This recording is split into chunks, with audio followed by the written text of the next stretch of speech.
اللہ نے کیا فرمایا؟ لا تحزن، غم، ان اللہ معنا، اللہ ہمارے ساتھ ہے۔ بعین ہی اسی طرح کی خوف کی کیفیت قرآن میں ایک اور جگہ پہ آئی ہے۔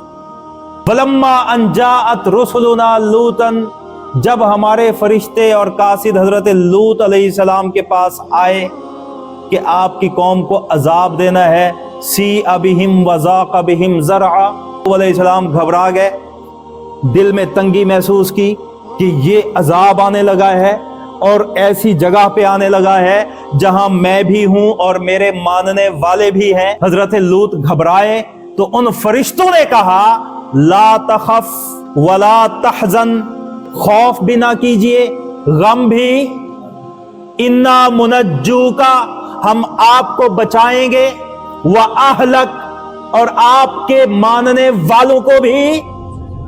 یہاں اللہ نے دو لفظ فرمائے، لا تخف ولا تحزن، خوف بھی نہ فرمائیے، غم بھی نہ فرمائیے۔ خوف کیوں نہیں کرنا؟ کیونکہ انا منجوک، ہم آپ کو بچا لیں گے۔ اور غم کیوں نہیں کرنا؟ وَأَهْلَكَ، آپ کے ماننے والوں کو بھی بچا لیں گے۔ معلوم ہوا کہ خوف اپنی ذات کا ہوا کرتا ہے، غم دوسرے کی ذات کا ہوا کرتا ہے۔